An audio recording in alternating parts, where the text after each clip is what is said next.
WF representing Palace, so let's tell you about Palace. Rolling straight to the ceiling, crowns and crystals, top like journeys, dishing out malice. Hold up, South London's grandest, far from bandits. Everything earned for a goal of elevation. Just passing the team over here might finish out bright future we can't vanish. SE25 any day that's sellers. Rev up the engines, no more rivers. Reactions, fan cams, bands on stream. Share up the team, support the dream team when eagles fly, make noise and scheme. Dare to dream or dream to dare, taking a step to become supreme.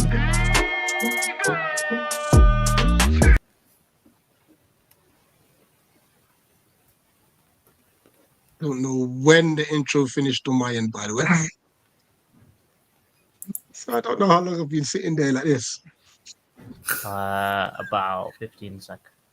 Yeah, not long. Oh, fantastic. Oh, not long. That's too long. Good evening, everyone. This is the Everton match review. I'll be honest with you. I don't think I've got much more to say after what we shared in yesterday's vlog. But we have always said that we do our best not to hide. We cannot just be here when we win a game. So, yeah. I think JC's speaking, but he's muted. What is he doing? Chatting up Alexa. Screaming at my Alexa, one sec. It's Alexa. I knew It's it. Alexa. Enough Alexa. You tell her to behave herself, please. It causes problems in the household, in the relationship. How's it going, mate? Yeah, all good. Obviously, very disappointed about yesterday.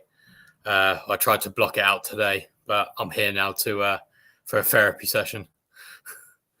I don't know how much of a therapy session it will be, considering Ipswich got a point today. Yeah, which and has officially put us in the bottom three. And I'm also in the last man standing predictor league, and I was in the last 8% of the people left, and Aston Villa was my pick, so that was a double whammy for me earlier. Thanks, Rory Delap. You horrible person. You know what's funny about the Delap thing? Rich, you know who I just took out of my team? I took out Delap and put in Duran. In my FPL. FPL. That's stress. That is stress. Anyway, JC, how's it going, mate? I am here. I have eaten food. And I've had a good sleep. I think the fact that I edited the vlog, or me and Rihanna edited the vlog until about 3 this morning, which probably made it even worse. Oh. Yeah, we had to kind of relive it. All that fun and bants and jokes we had at the start of the day just disappeared. I always say it. The day out is great. Just the football ruins it. Oh, absolutely. It was so bad that we went KFC on the way back. Not McDonald's way. And the KFC was stinky. It was terrible. I had generally lost my appetite. I sat there like, I'm not even hungry. I was just that peed off. You got Chairman and JC were like, cheer up, mate. It's like, oh man, what is this? Yeah, because Rich hasn't felt a bad defeat away from home yet, and now he has. That's a long one as well, Everton. Coming back from there, that is a long one. So sure. Well, listen, let's get into it. And I'm gonna get you to do most of the talking there because you know our thoughts and feelings anyway. We started off well. That first half of football, I think, was probably on a control level. For me personally, one of our best games. Even though we didn't do as much as we should have with the ball, the level of control we had of the game, we've not seen that for a long time. Zawada was playing forward quickly. Ebbs was playing forward quickly. Wharton playing forward quickly. That three looked so calm and composed. Lerma was brilliant. Lacroix's an absolute beast. He is a beast. It just looked almost too easy. What's your biggest takes from that first half then, from what you've gathered over watching it back? Well, I did manage to watch it on the not live. I managed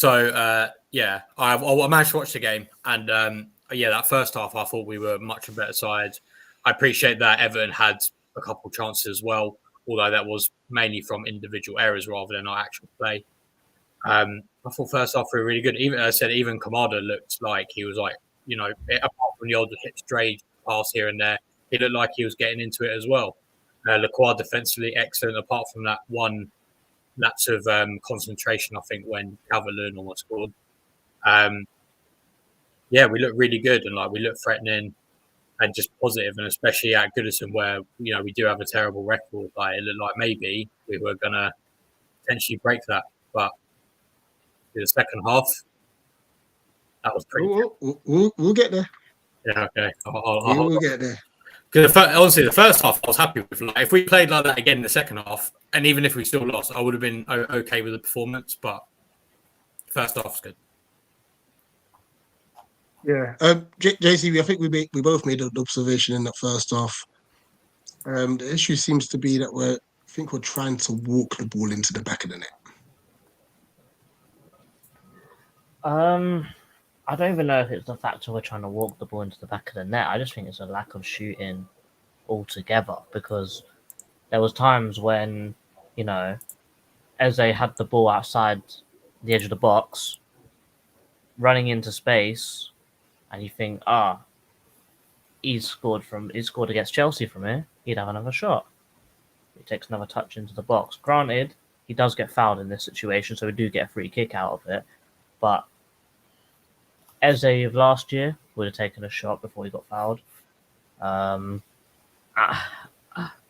just think it's a lack of shooting. I thought the only person that's really shoot on sight in this team is probably Nketiah or even Sarr, really. Because whenever they've been in front of goal, they looked up and they see the goal, they're shooting. Granted, sometimes maybe you should look up and pass and make an easy go out of it, but sometimes you just need someone to shoot. That chance that we were sitting right behind of when Nketiah tried to whip it on his left foot, that was going if Branthwaite didn't get his head in the way. So I think it's just the fact that we need to shoot more. But if you look at the stats, we had 15 shots.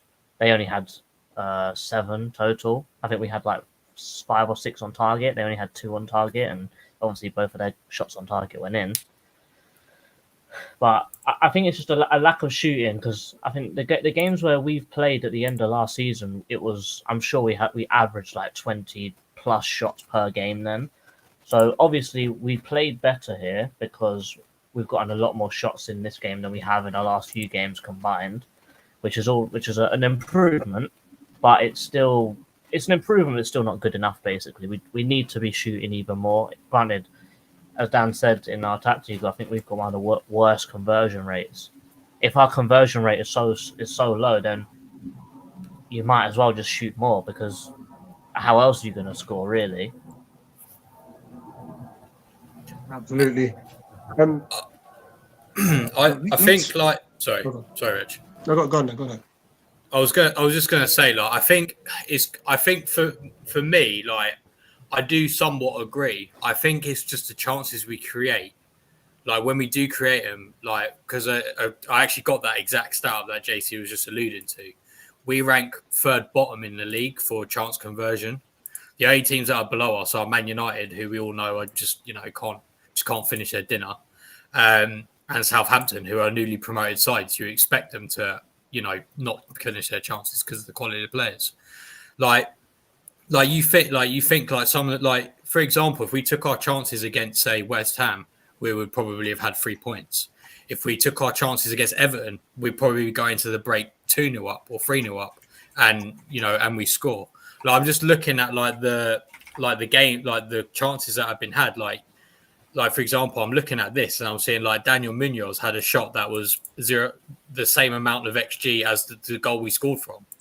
I appreciate not everyone likes XG, but theoretically that's the same quality of chance that we scored from. And again, the same with Lacroix in the second half as well. The same XG for that exact one. I think we're just not taking our chances. And again, like look at the Man United game. Like Eze, I'm not trying to beat down Eze specifically, but like he had a chance which last season they were burying that like 3-4 times a game, and that's why we were winning 3-4-0. Because I don't think necessarily. I think it's just a quality of chance we're creating as well. I think like our decision making has just been really poor. So to some extent, I like partially agree with what you said, JC. Like I think we don't shoot at the right time, if that makes sense. I think we do shoot a lot because we do shoot. Like Adam Wharton had loads of shots from outside the box, from what I remember. But I don't. But like when, for example, say a player's through, they either don't try the shot when they perhaps should do, or they just fluff the chance. And I think for me, that's where that's kind of where my problem is, because defensively, I don't think we're too bad. It's the attack that's terrible. Yeah, we seem to take too many touches as well. Exactly. I think we had 32 touches in their box. If that's correct. Yeah, between 32 and 34, I think it was. Yeah, but we had a lot of touches in their box, and if we only got 15 shots out of those 32 touches, then there's a problem there. Really and truly inside the box. Any touch in the box should be a shooting chance. Well, absolutely. And if we're 28, shooting, if we're shooting half the time we're in the box, it's just not good enough.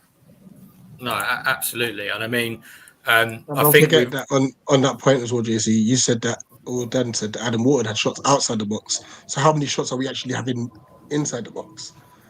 Not many. Yeah, not many. I could probably have a quick look. Yeah. Whilst having that look, let's quickly speak on the goal we did score. I mean, we were laughing and joking about it yesterday. I don't even feel good to laugh and joke about it now, but we claim in that's from a corner. No, second phase. Second phase of play. All right. Well, we tried it anyway. We're like, we've gone to score from a corner. We were trying it yesterday, but look, it was well worked, very well worked. And what I liked about it is, if Mark didn't score, Munoz would have. So it showed that there were the numbers in the box. It's just upsetting. Like I said, we've gone into the break, and we had all said two things. One, we needed a second goal, and two, we needed to make sure we didn't concede straight after half time. Let's get some comments before we dig deep into the second half, because that's where the biggest talking points are. Oh, sorry, that's my job, isn't it? Bare comments. All right. If some of your comments aren't being viewed, they might show up, but I may not read them. I mean, all I'm saying, if it's more than a few lines, Skipinho. Big up the dog, not even angry anymore. Just a hope that I am defeated. Very basic thing, Glasner's not doing that thing. Surely he should recognize it. There's still hope for our season still. Tim, big up yourself. I'd like to see some...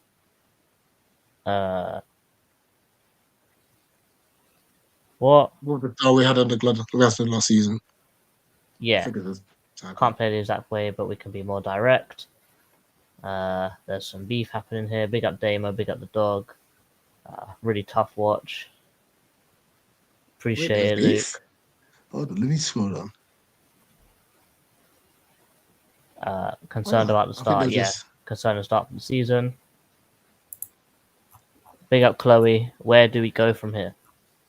That's a good question. We're going to answer that question. Where do we go from here? But that'll probably be one that we'll talk about a little bit more later. Dan, I'll tell you this now. Okay. When we do Tactical, there's no point talking about Liverpool because they're going to beat us anyway. So I'm going to talk about why we're so crap. Okay. You should make packed lunches for each other and rank them. You know what? That's not actually that bad of an idea. That could be quite funny. But the only thing is that he'll just lace everything with alcohol. It's lunch. Liquid lunch. soak the bread in like JD. Brother, you had a few rum and cokes before you even had breakfast. You can't even chat. They got the dog. Please don't I watch had it. breakfast though, so don't do that. I didn't even watch the game. I went to Bromley instead. You probably got to see a better game. Yeah, to be really honest. Yeah, fair enough. Wharton looked sharper yesterday. Lacroix had some dodgy passes despite being good. There's definitely some lovers and some haters of this food review. No, like we said in the vlog, the other options were. Oh yeah, do you want a Costa for breakfast? Nah, I'm Costa for breakfast. Hell no. It was that or WH Smith. Big up all. Yeah, there's bare comments. Big up Pat. I'm just gonna throw everything up on the screen because if I read through everything, we're gonna be here for the rest of the hour. Commander never shoots. NK had a great strike, definitely going in if it wasn't blocked. Fish shoehorning Kamada in the team will be our downfall. He has to change something.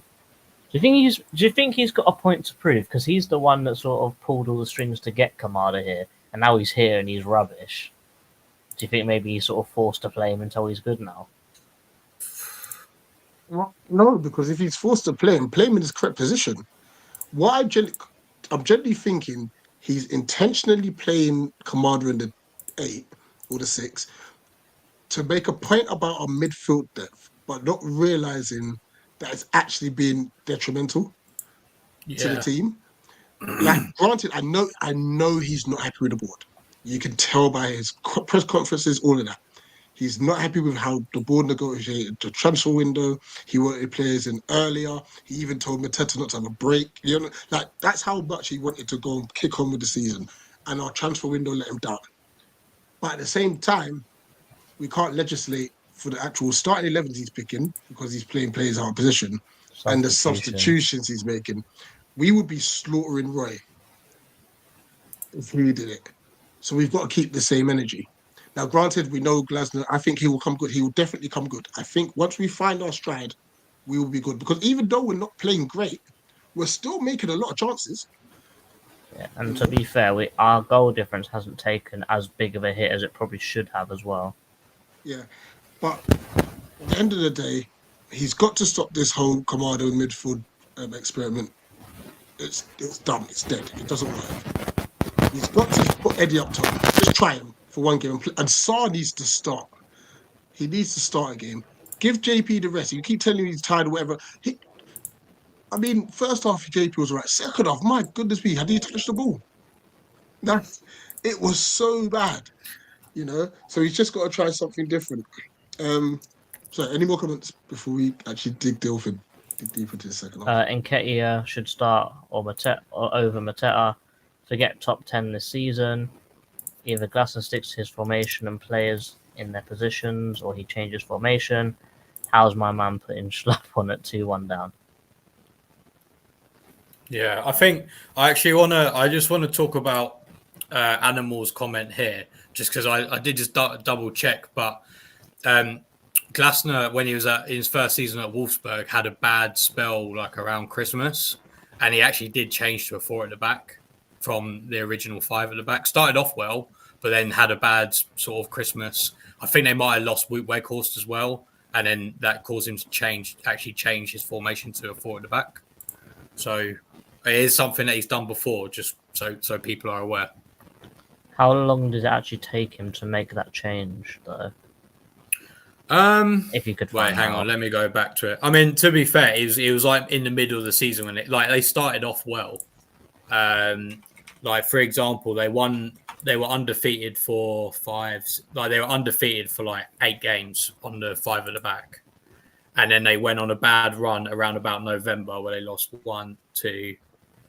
Yeah, they lost 1, 2, 3, 4. They had about one win in 6 or 1 win in 7, sorry, and then that's when he then changed it. So it could be that, I don't know. Okay, because we're getting to that kind of same region record as well now. So yeah, maybe the changes upon us, hopefully. You'd hope so, and I think the caveat with that was that he started off the season like, what did I say, 7 games unbeaten, and then he went on a bad run. So then he could argue, oh, it's just a bad time. Whereas now it's clearly something is fundamentally wrong going on here. 100%. I mean, let's just quickly delve into the second half because I actually do want to talk about the changing room and what is the locker room environment like. Because I'm feeling certain players they're not giving their all. But we'll get into that. Just quickly into the second half. And big up to Animal because it was me that was having I won't call it back and forth, but a discussion in the comment section regarding the first goal we conceded. Now I was saying that Abada was at fault, and he was saying Ebbs was at fault, and both are correct. Both are correct. But he made a point of saying, are we as a fan base completely blaming Kamada for things because we don't want to blame our star players? And I went back to look at it. Granted, I thought he had more touches than he didn't. But both things are right. Kamada's pass was poor, but Ebbs was on his heels. Like he was backtracking each time. I don't know if it's to create space, whatever it may be, but he was on his heels and he couldn't change direction quick enough and so on and so forth. But either way, against West Ham, was it about 45 seconds we conceded? Against Everton, it was about a minute and a half. There's something wrong with us coming into the second half of games, where we're conceding chances or conceding goals.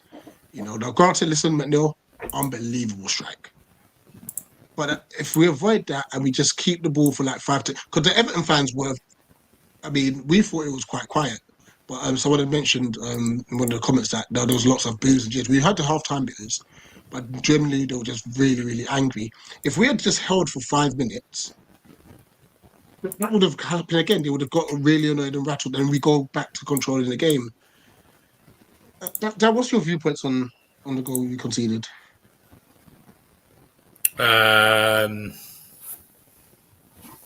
I mean, they were just sloppy, really. I was trying to remember the second one, to be honest. No, just the first one. We haven't even got to the second one yet.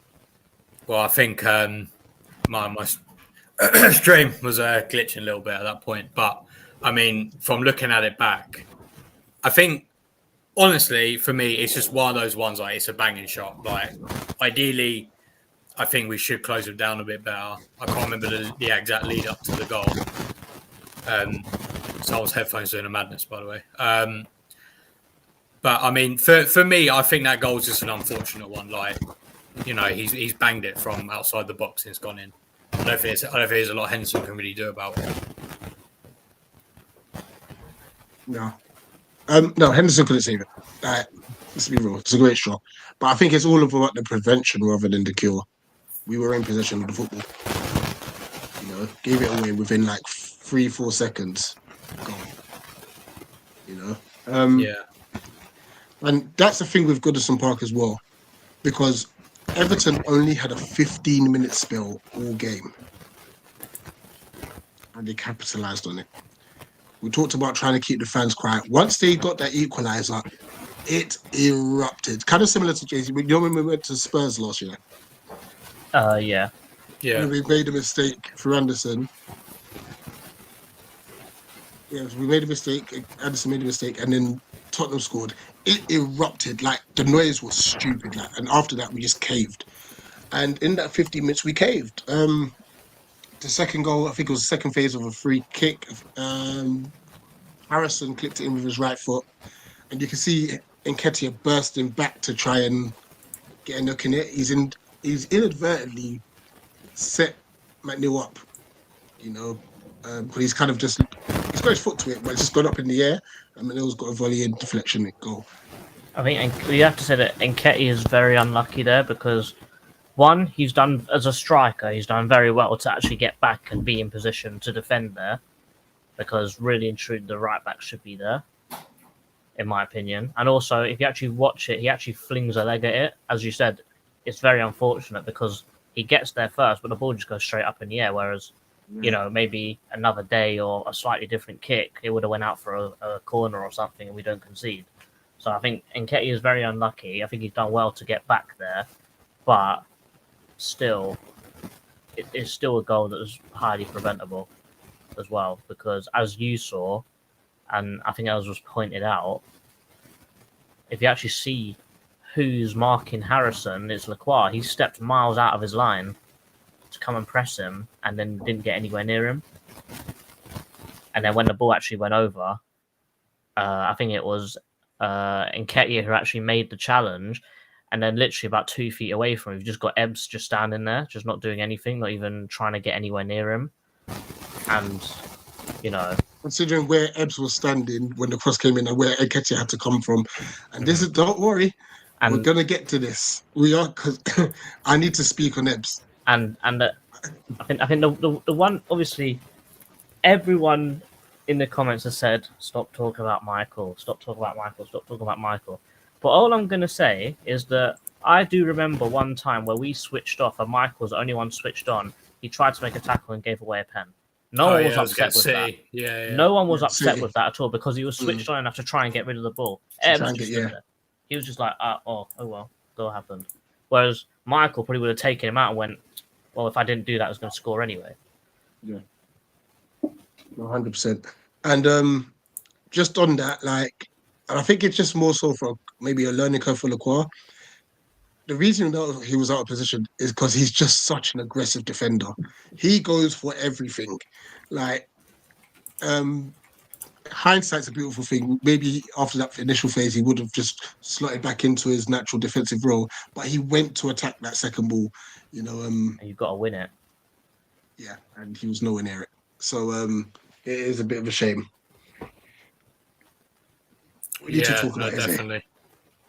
We need to talk about Eze, because you know what? I'm hearing a lot of this. He's struggling without Elise. All the loads on him. I don't actually want to even entertain that. We know Michael's gone. But here's where I would have agreed with that sentiment. Had Eze been playing well. He's not. Now, people might say, he's getting double in triple team. He's not, because we've got other players around. Yes, we've lost Michael, but Nketiah's got a bit about him. JP's not doing his best and whatnot. It's not like the times back in the day where when Zaha was injured, it was just Ebbs. That's got a little bit of magic about him. You know, I don't want this whole Michael Elise not being there to be the excuse for his personal performances. He's not been good enough. He's not showing any ambition to track back. He's not beating a player. Like, he was up against Ashley Young, and I don't think he actually ran at him. Which is that's a choice. And this is why I was going to discuss maybe the locker room dynamics. We have unhappy players at our camp. That's the question we've got to look at it now. I don't think it's got to the stage where they're turning on the manager yet. But is there an unhappy camp? Don't forget, Ebbs had, according to Parrish, had no offers. So he's thinking, raw. Or granted, he may have just said, I don't want to go anywhere. I don't know. We're just going by off what Parrish has said. Because when you look at how Mark's playing and how Ebbs is playing, don't forget, Mark was the one that was closer to a move than Ebbs was. Yeah, it looks as if Mark's got his head screwed on. Ebbs doesn't. And it's now becoming a detriment to the team, in my personal opinion. Yeah, I think that makes sense, because like I think there's always been kind of like a question mark of, you know, when like, I know you said not mention Elise or whatever, but like I think he I think he has maybe like a weirdly a confidence issue, and I think when you don't get any offers and when you perhaps expected to, then you know maybe that's like a kind of like, you know, it kind of like exacerbates it. Do you know what I mean? But yeah, I agree. Like, he's been pulling absolute stinkers, to be honest. Like, I genuinely can't think of a good game he's had this season. Maybe the Brentford game, and like that was, and even then, I don't think outside of the goal that he should have scored, I can't recall him really doing anything, to be honest. I don't know if it's. I need to look into a bit more, but I don't know if it's. I don't even think it's it's not like back in the day when like we see Wilf get marked by like 3 players at times. Like I don't really see that with Ebbs, and that's why it's even more weird. I find because he's not getting marked out of the game. He's just not really doing anything. Even on that, just quickly before I come to you, JC, and this, why does he feel the need to drop deeper than the centre midfielders to pick up the ball? Like, anyway, sorry, JC, go on. What was the question? It's about Ebbs. I don't think he cares, if I'm really honest. I think that how he's been playing, I think that last season he was probably playing for a move because he knew his mate was going, and he thought, you know, if I up my levels and I keep my levels high, I'm going to get offers in. And as Paris said, he didn't get any. But is that a thing of what happened in the transfer window, or is this another reoccurring issue for when our players go into the England camp? How many times has a player from Crystal Palace gone into that England camp and come back rubbish? Quite a few Mitchell times. did it. I think who else did it? So Mitchell's done it, and Eze is our next candidate now. He's gone there thinking, I'm too good for this. I've got my mates. Man like Foden, he said he wants me at City. Man like this guy, he wants me at Arsenal. He wants me at Liverpool. I'm good.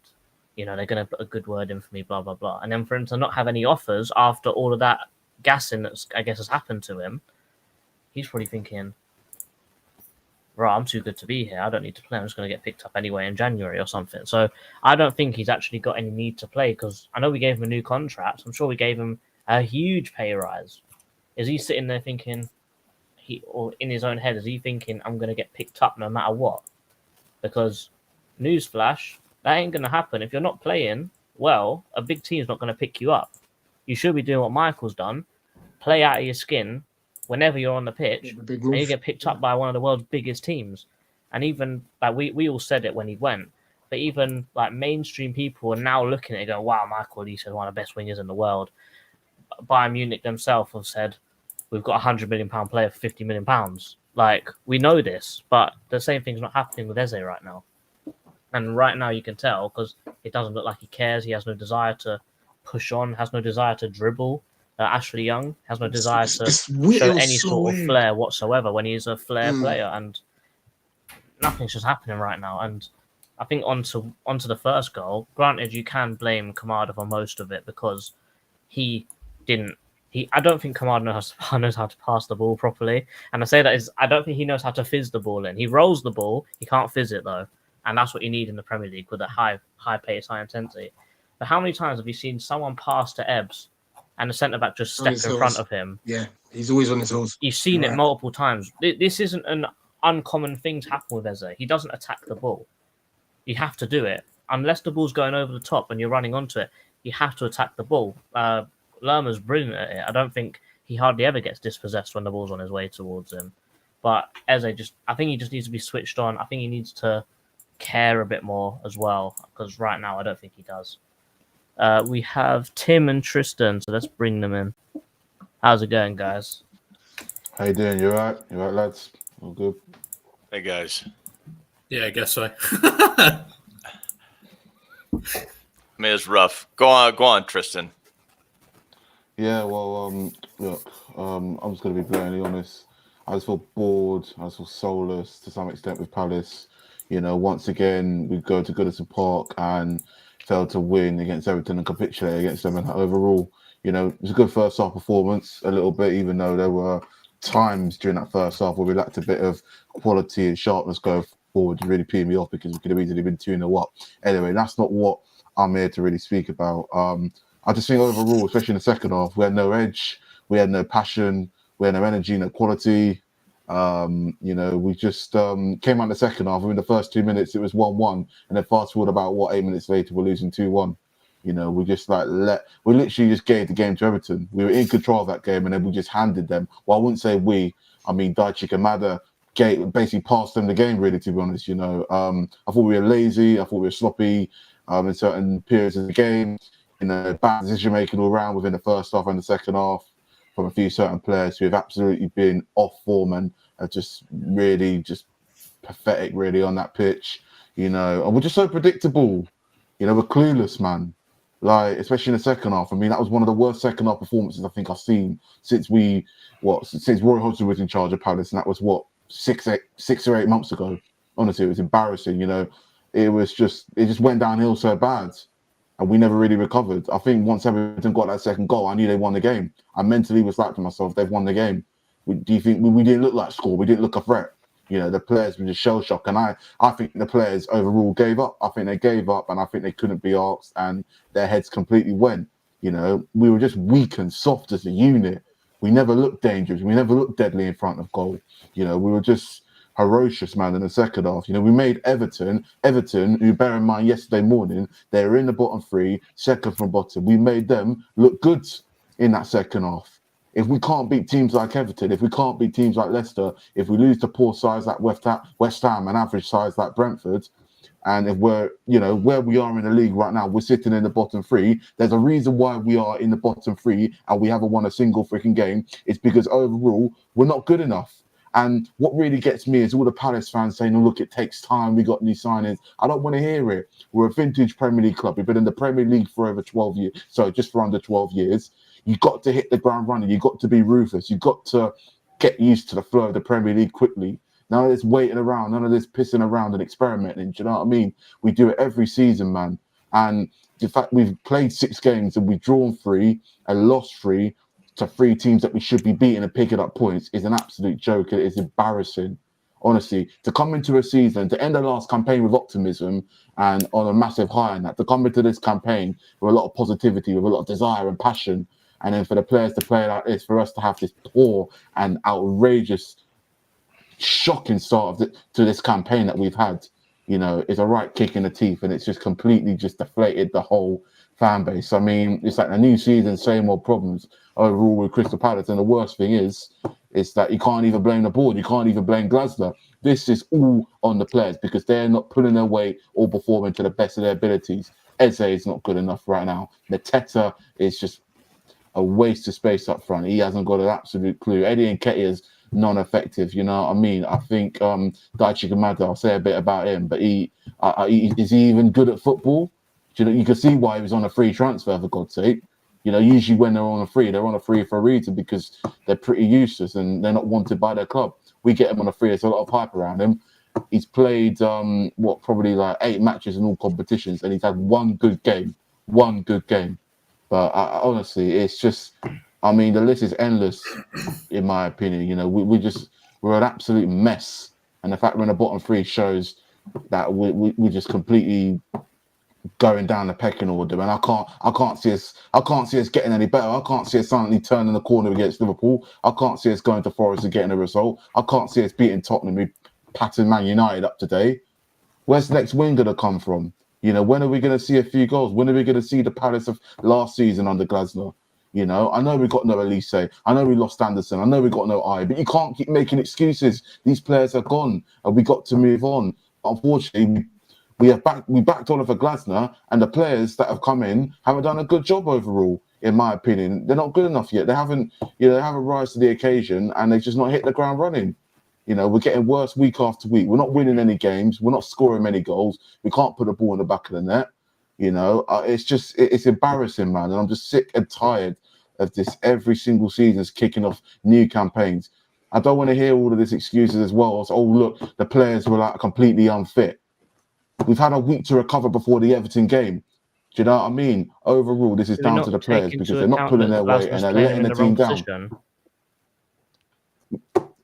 Yeah, but for example, with Kamada, I mean, there's been times where he's played in his actual position and he's still rubbish, in my opinion. Do you know what I mean? I get that he's playing. I think he's been bad in the, and he's not been bad in the 10. Yeah, he's not been bad in the 10. And we haven't seen him. I don't rate him. I don't rate him, Rich. I don't rate him because I don't rate the guy. I don't rate the guy at all. I just, it's just I can't see us getting any better. He's trying to change the system. He brought Sarr on yesterday in the match. That didn't go well. Do you know what I mean? It's just he changed it around yesterday, and we still lost to Everton. So something's obviously not right within the dressing room, not because of the manager, but because of the players. And it could be a mix of the new players, struggling to gel with the experienced players who were at Palace last season, the year before that. Do you know what I mean? So, honestly, just before we go to Tim, I'm fuming and I'm completely peed off about yesterday, man. It's not a good look. And with Liverpool coming up within the next week. Yeah, it's just before we go to Tim. Look, at the end of the day, I don't think Kamada should be playing in the 8. In the 8, and when he has played, I think he played one league game in the 10, and then a couple. I know one and against Norwich in the 10. Yeah, against Norwich. And then in both those games, I think he's played well. When he's thinking about going forward and playing forward, Kamada's done well. There was a game. Which game was it? Even Leicester when he came on. I know we were throwing the kitchen sink at Leicester, but he was the one making progressive passes forward. I think if he plays in his right position, I think we'll get the best out of him. But Glasner seems to persist, and this is where we're going to go to you, Tim. We have to look at the manager as well. He can't be absolved of any blame here. His starting lineup, as in regards to players playing, because we 2 players playing in the wrong position, by the way. Mm-hmm. You technically say 3 the way we're shaped up, because Eze looks lost. And then what do you call it? The substitutions yesterday were 2-1 down. I'm sorry, I don't care how people think Eddie Nketiah is playing. You don't take him off for a Jeffrey Schlupp. Take off from Mateta, who's done absolutely F all. Yeah, exactly. Yeah. Actually playing Nketiah in his right position. Put Mateta as a 9, put Saul on the right hand side. But Tim, 100%. I'll leave this to you. 100%. Well, it's pretty demoralizing. I mean, I'm not gonna add a bunch of comments on yesterday's game because it was hard to watch. It was very difficult to watch, and it is difficult to watch players out of position. It's difficult to watch us going slow. It's difficult to watch us melt down inexplicably at the start of that second half. It was maddening. It was maddening to watch that. And I watched Ipswich this morning. I know you don't want to talk about. It was so good. I mean, I know you don't want to talk about this, JC, but I love Liam Delap. I think that in Stoke they must be going crazy that they don't have the heir apparent, on their side. But that guy looks fantastic, and I love the way they play. And here's my point: I'm jealous.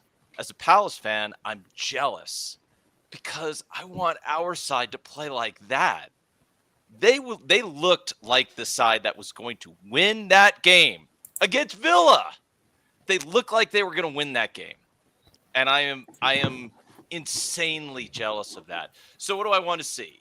That's what I want to talk about. What do I want to see now from Glasner? When you're playing like this, nothing's going right. Everything is terrible. Nobody seems to have their head screwed on straight out on the pitch. You go back to basics. That's what you do. You get into training and you figure out, we are going to pass until our feet bleed. We are going to figure out how to make sure that we are making good, crisp passes. Shorten the passes. Let's get into tighter positions. Let's take some quick take-ons. Just super, super basic, super direct. Let's get speed on the pitch and start mixing some things up. Sugar. Sorry, I didn't mean to do that. How do I take it off? Sorry, that was just to add for me to do it later. Sorry. I love it, though. Okay, there you go.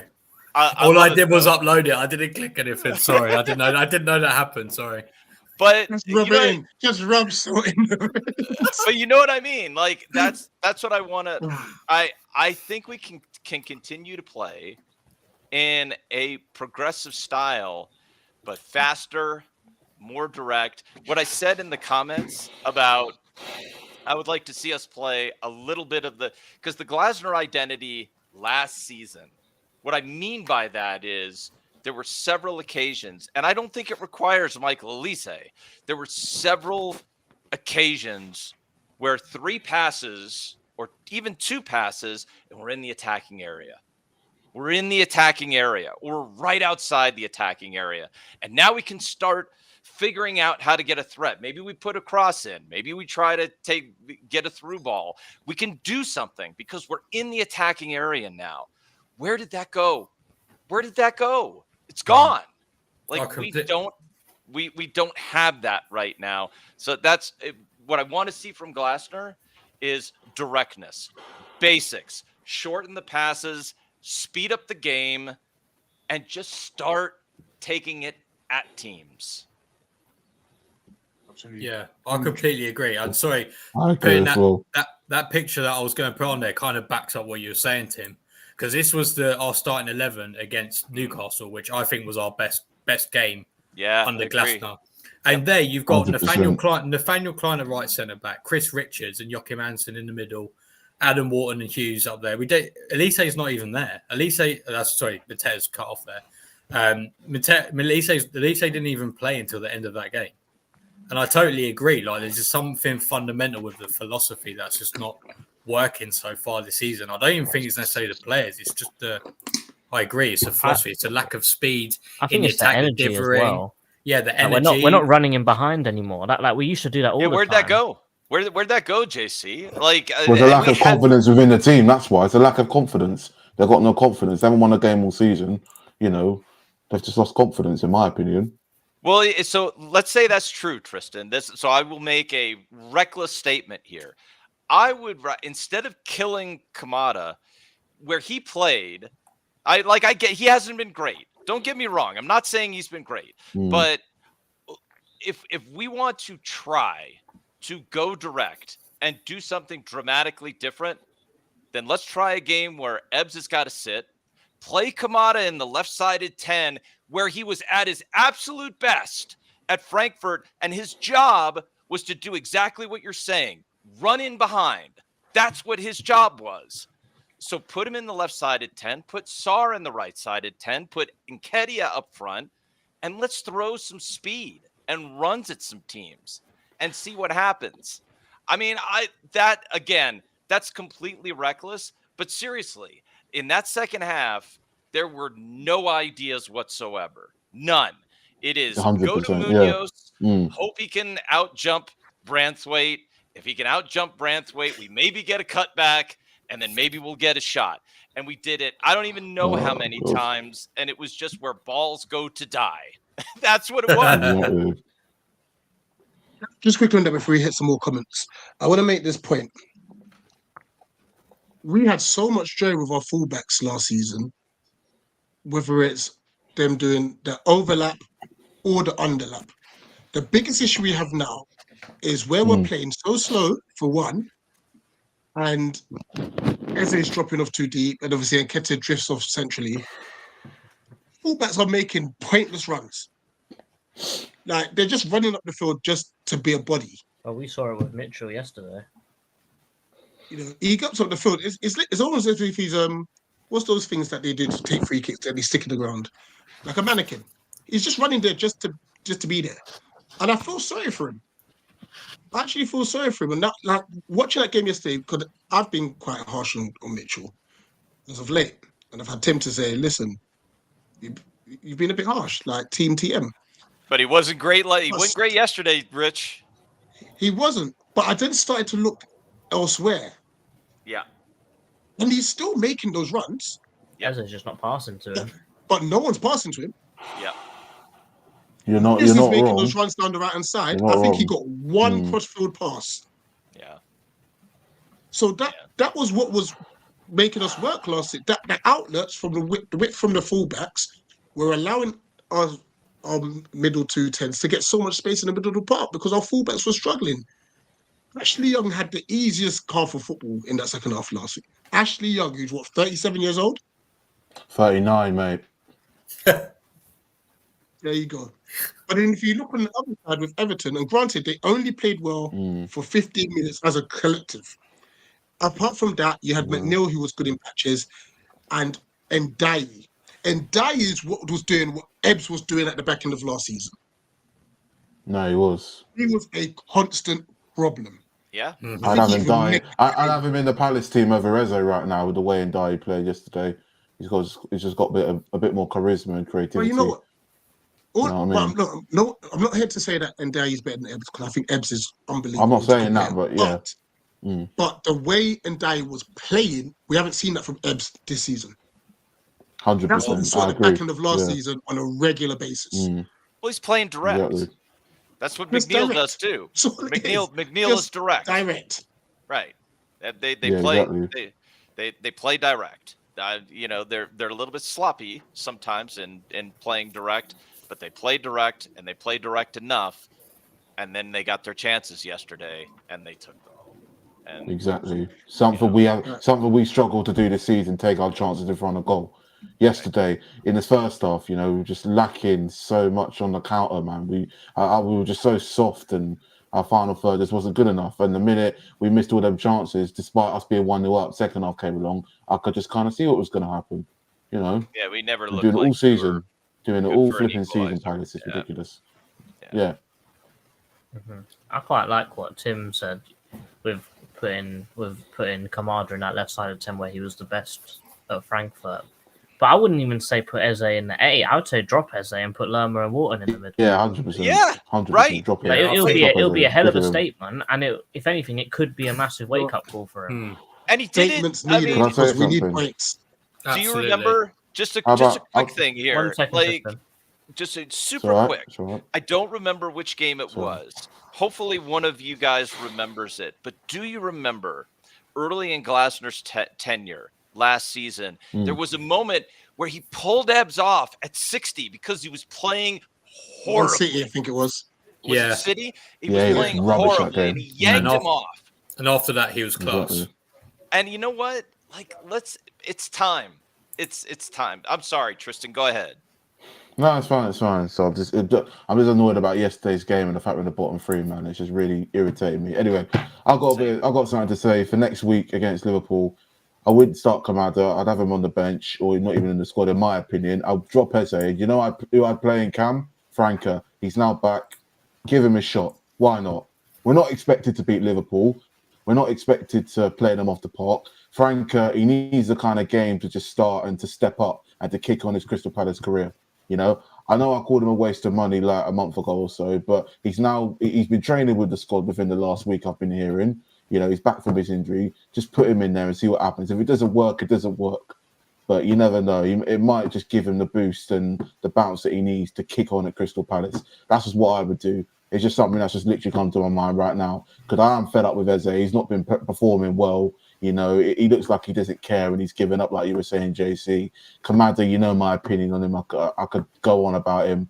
I don't think that guy's fit enough. I don't think he's good enough, and I don't think he's a Premiership player, in my opinion. And I'm just sick of him, to be fair. But I give Franklin a shot.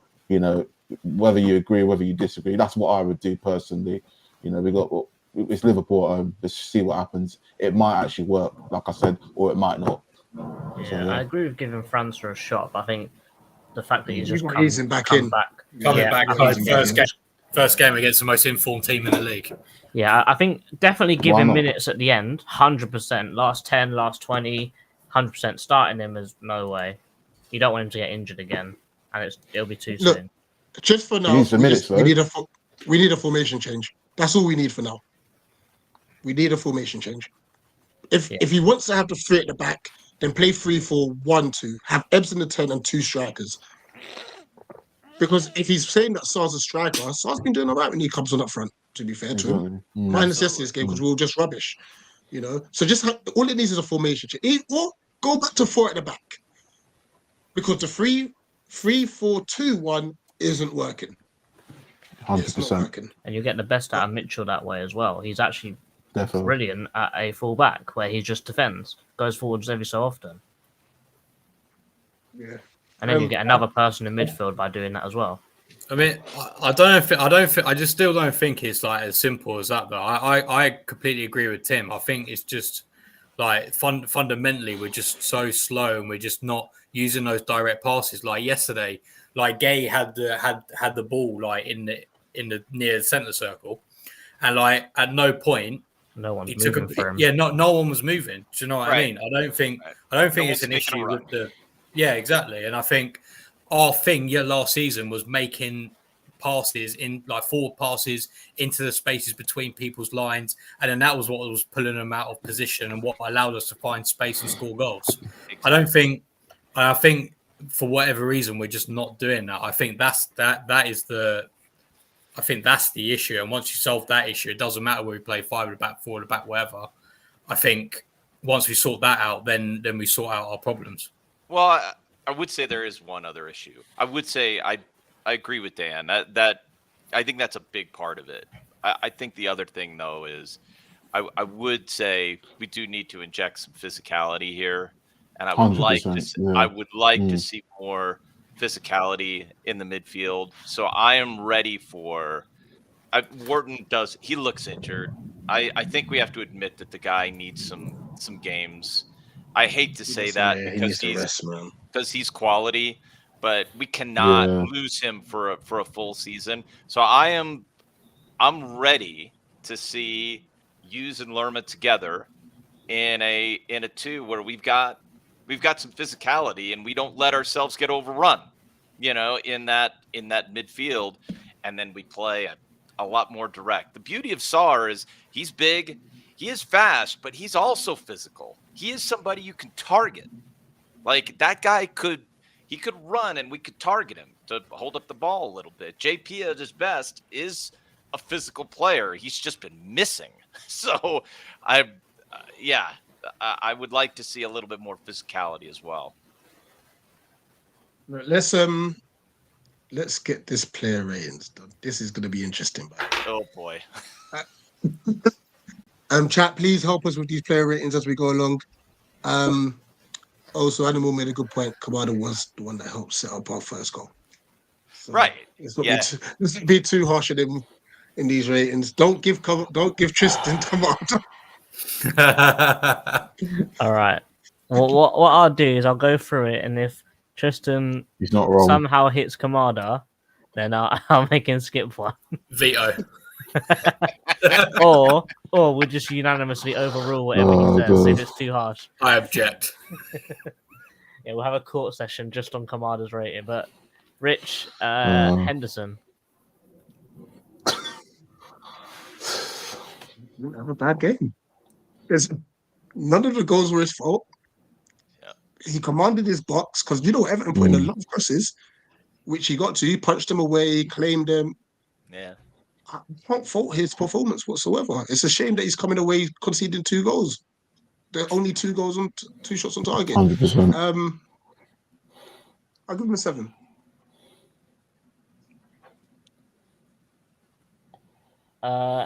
Mitchell. I mean, Mitchell didn't, as Tim said, he didn't have the best game. He just wasn't getting the ball passed to him very often. I think that he's. I keep coming back to this. It's the fact that he needs space already, and he needs the ball to be set perfectly for him to actually put a cross in. And some of his crossing in this game was absolutely atrocious. There was one time where he actually was clear of the fullback, and he tried to put it back to Eze, and it just p-rolled so slowly that Eze didn't even get time. Even if he ran towards the ball, he wouldn't even get at the ball. I think that Ndai put him on ropes all game. He did okay to stop him, but made a few nice challenges, but I don't think I could give him much more than a 4. Yeah. Dan, I'll give you our left centre-back in Lerma. I actually thought he was pretty decent, to be honest. Obviously, it's not his strong position. I've always liked him in that left-sided role, actually, to be honest. I think he deserves a 6 because I feel like, well, there's some distortion going on. I can hear like wind. I think he had a good game. So, and I feel like the 2 goals weren't his fault, and Everton didn't really do anything outside of those 2 goals anyway. So, Tim, we'll give you Mark. I mean, he deserves at least a 7. I thought he played reasonably well. He gets the goal. I think it's a cheeky little touch that gets him the goal. But you give up 2 goals. and I don't think you can put that on Henderson. I would go higher, but with those 2 goals, I can't go higher than a 7. But I thought he played pretty well.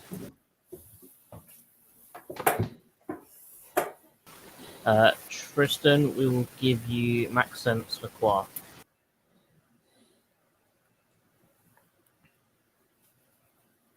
Lacroix.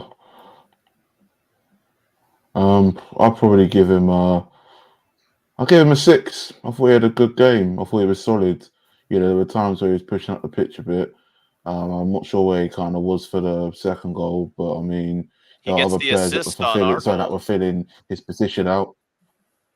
Yeah, I know. So yeah, he did well. Especially he was winning a lot of tackles. You know, it's just a shame that he's bloody hell. What's that noise? Sorry, but it's just a shame that he's, you know, on the losing side. You know, conceding 2 goals and whatnot. You know, or else I probably would have ranked him higher. But I thought he gave himself a very well, I thought he had a very good game. Sorry, yeah. Sorry, Tim, this yeah. comment's quality. Okay. What was that? What happened? This comment Oh, from, the comment. Sorry. That game must have been our worst in ages, going by how whiter Tim's hair's got since he was on last time. It's because I ain't wearing my hat. It's because I'm an old man. That's why. Rich, let's do Munoz.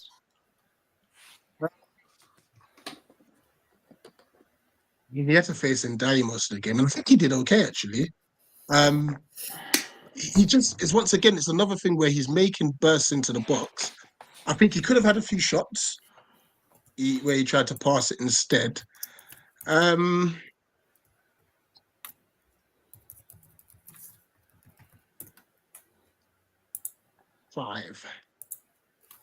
But we just know he can offer a lot more. But then once again, I don't blame the fullbacks because they're not getting past the ball.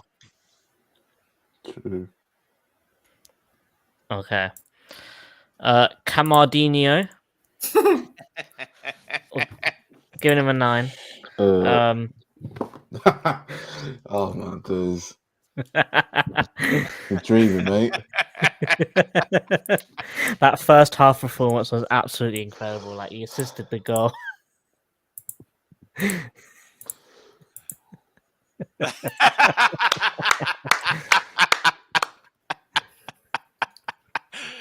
That's genius. Oh, You know I what? can't I think look. that I just he was can't. in the wrong position.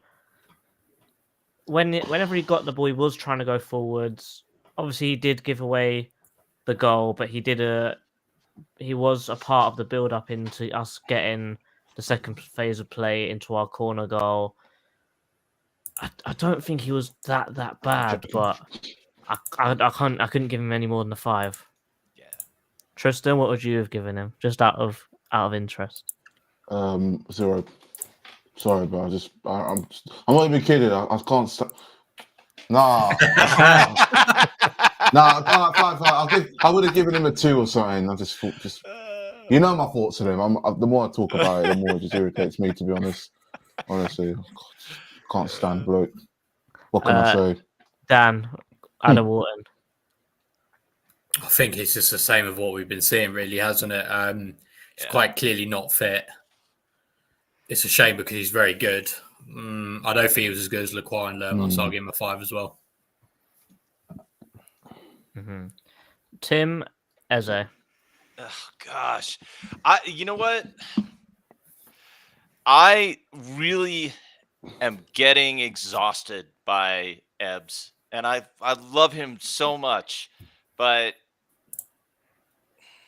4 feels too harsh, 5 feels too high, but I'm gonna default to 5, and I'm gonna say 5 only because I don't think it's all on him. Like, I think the way we are playing around him is and he ain't helping. He ain't helping. But this is a whole team thing, and so, but he just didn't look good, and he hasn't looked good for a couple games now. Mm-hmm. Tristan, let's give you Mateta. I don't have him. I know exactly what score I'm giving Mateta. I'll give you Can I be really? No, let's be real. Let's be real. Let's be real. I'll give him a 2. He was non-effective. He didn't do anything. He ran around like a headless chicken. It's just like the Mateta of old. He didn't do anything. He was rubbish. That's Absolute generous. rubbish. And I'll drop him for the next game. Could I Hella generous. could I tempt you in giving him a one? All I'm gonna say, we should bring back the old rating system where Mateta was at the bottom again. Oh. No, but he wasn't good enough. He just was. He got 6 touches in that second half, right? He got less touches than Will Hughes, who came on the 88th minute. Well, there is one. Shocking, it was, and there was a moment where one of those touches was that cross that he did to the back post. Can I just say the reason why I dropped him to a 1 as well is because it was the last minute of the game.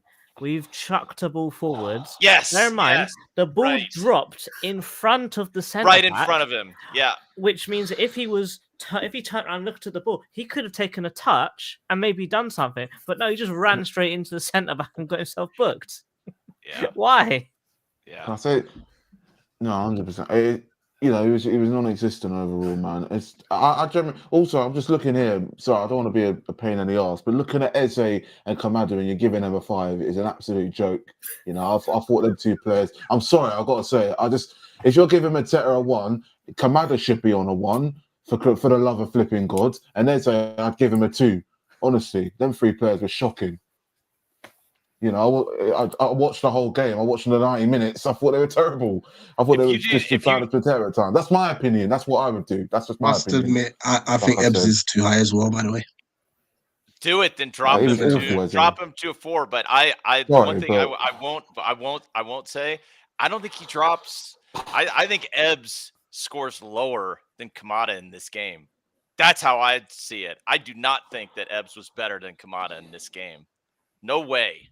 No way. I do agree with that. No, I do agree. I do agree with Tim on that, 100%. So Tristan, would it make you feel better if we went like this then? I put Eze as a 2. What was that? I put Eze as a 2 and Kamada was on the same level as Eze, to be fair. I'm just being honest. But anyway. Kamada was actually better than Ebbs. Like, as an overall game, Kamada played better. I would, yeah. Rich and Kenya. I feel sorry for this guy. We're getting him to do donkey work and no one passes him the ball as well. Like, he didn't have a good game, and it weren't even his fault. And then him getting hooked up and that made me angry. Sort out your substitutions, please. All right, so Rich, I have to ask you this question then: how much of him getting yanked off is having to do with Nketiah? Because I agree, we're not giving him what he needs, but how much of it is due to Nketiah running to every other space on he's just running anywhere that he finds any space, forget about the shape? How much of it is due to that? Because I can't imagine he doesn't hold his shape. I agree, but he's then the only one that's trying to find space to progress the ball. The problem is you're running to find the space and not getting the ball, so you make another run to make a space and don't get the ball. You're going to eventually stop running, and that's how it looks. Well, and you're going to pull players. You're going to pull our players out of position too to try to help get you the ball too. Yeah, are you not? Absolutely. I think what he should do is make more runs down the line. But I think he even tried to do it yesterday, and we still didn't give him the ball. Yeah. That's fair. That's fair. He's a striker. His natural instinct is to hang off the last man and make runs into channels. Now he's being asked to drop deeper, pick up the ball, turn, try and be some Michael Elise replacement, which he's not. I feel sorry for him. But he didn't have the best of games, which is what I agree. It's not his fault. Yeah, fair. 3. I'm considering 2. I didn't see much of him.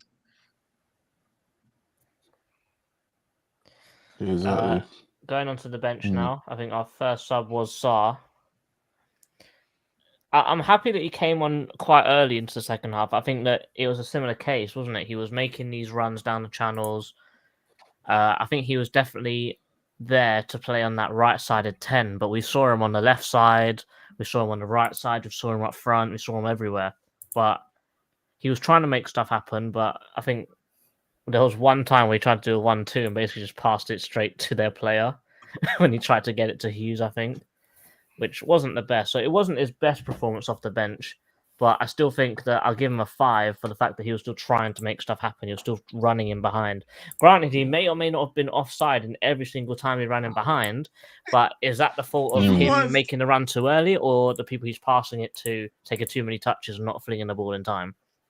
So I think a 5 is a pretty fair rating for Sarr.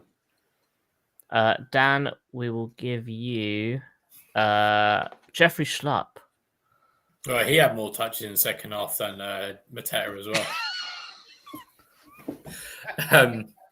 I mean, the thing is, like, he's come on as a sub, and I don't expect anything from him.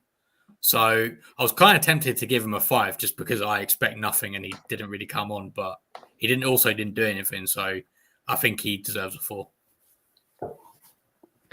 And Tim, finally.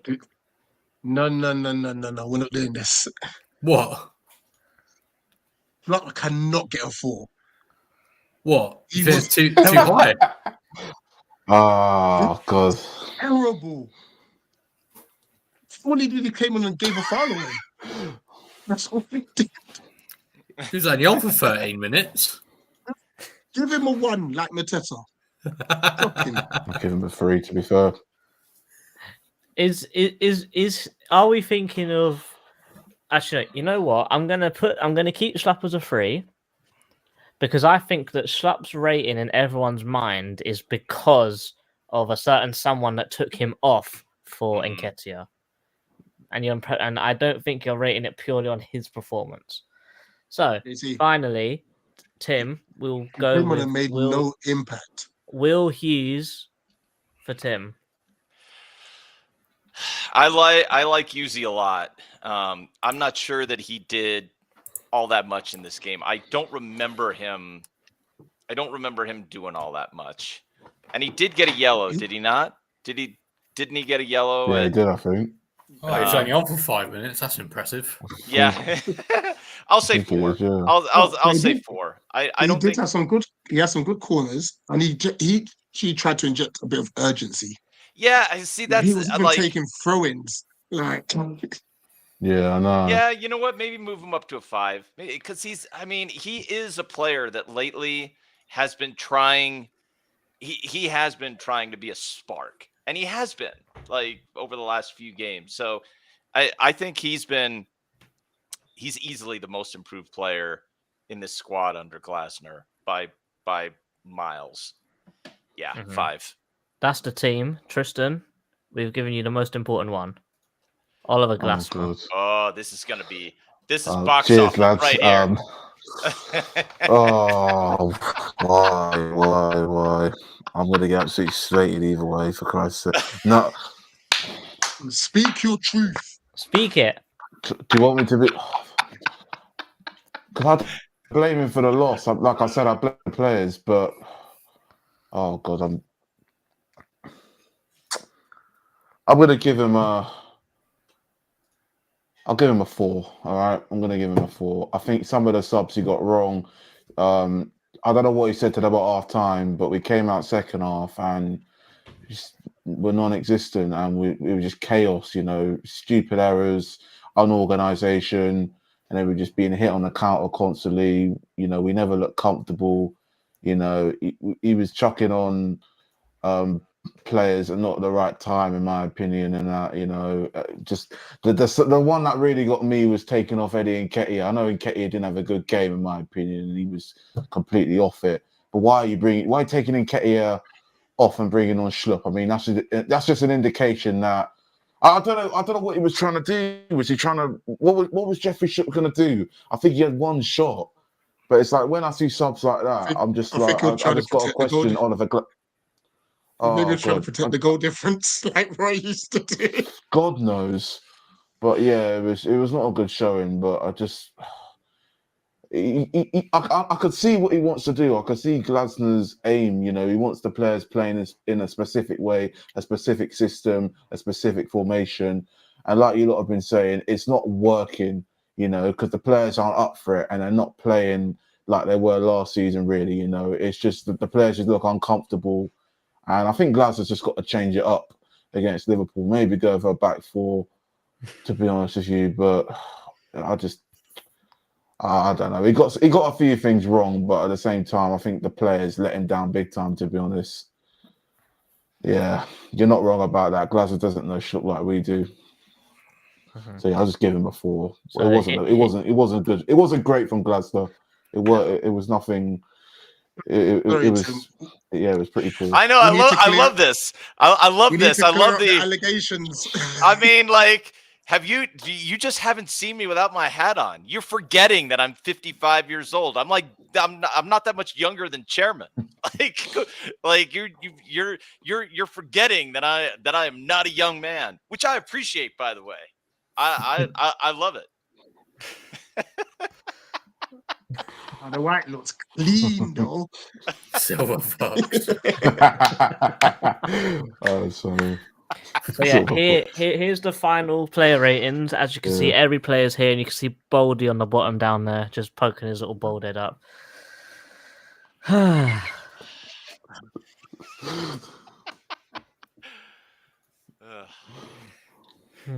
We need to laugh, otherwise we'll be screaming. Absolutely. So thank you for not wearing your hat today, Tim. It's helped. Yeah. Tim, right. Whenever we lose, take your hat off. Done. Done. What we'll do, guys, we'll leave this for the preview. What we'll do, let's open the lines for the preview, because we need to have a discussion about the next 3 games. And I don't want to have that now, because we'll end up having another 45 minutes on it. But we've got Liverpool at home, Forest away, and Spurs at home, I believe, are our next 3 league games. Yeah. Tough. We need to speak on that. Tristan, where can everyone find you? Say that again, mate. So I didn't hear you. Sorry. Where can people find you? Where can people find you? Oh, right, yeah. CPSC vlogs. If you haven't seen my recent Everton vlog, go and check it out. It's it's not amazing. I was sleeping yesterday, but yeah. Like, share, subscribe. We're on the road to 4K subs. And you hopefully actually can go to a game this season in the league where Palace win. That'll cheer me up, won't it?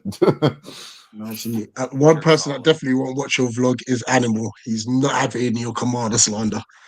Yeah, well, hey, it's my opinion, you know.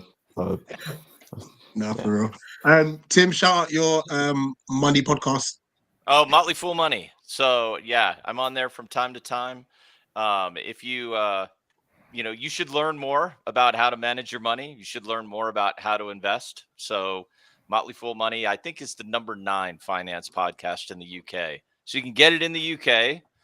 Listen to, it's free. So, and I'll be on there from time to time talking about things like tech stocks and AI and stuff like that has absolutely zero to do with football.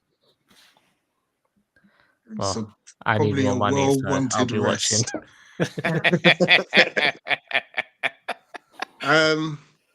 Guys, I guess obviously we're gonna have the Liverpool preview coming up. Obviously, you've got tactical and everything.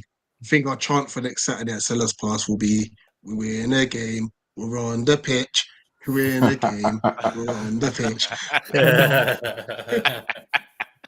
Big up everyone, like, share, subscribe. Oh man, it's gonna be a long week. Yeah. Up the Palace. Up the Palace. Up the Palace. 1-0 up. Fucked it up.